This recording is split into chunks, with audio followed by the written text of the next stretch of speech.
But as far as these figures are concerned, Donald Trump doesn't seem to be worrying too much about it. President Trump seems to be downplaying the concerns over the weak jobs report, blaming high interest rates and data revisions, while his top economic advisor, Kevin Hassett, has insisted that the fundamentals, however, still remain strong. Trump has pointed out a manufacturing revival, saying that car factories are returning to the U.S., crediting tariffs and election outcomes, saying that not much needs to be thought about as far as when it comes to the real numbers are concerned. Srinjoy, according to Donald Trump, will show up in a year. As far as when it comes to this August jobs report, Donald Trump seems to be downplaying it.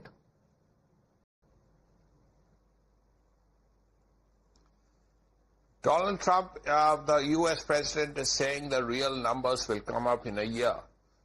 Well, yes, that could well be so. But the numbers that will come up may not be the numbers he's hoping for. Because there are two things that are very worrying. Because if you increase tariffs, and that too, by 50% on India, 30% on China, lots on other countries, then what happens is the possibility of inflation becomes very high. Because think about something. You are buying something from India. Let's say it's a shirt and you're buying it for $10. The tariffs will make it $15, which will make it more difficult to buy. Now, if you do buy it, you're paying $5 more. Now, inflation is, according to basic economics, inevitable if you have high tariffs.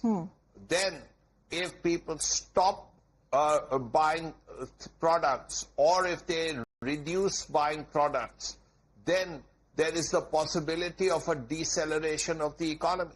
That's the second problem. And if there is a deceleration of the economy, then there is a possibility of higher unemployment. Now, all three are very worrying issues, particularly for the United States. Yes. Now, think about it.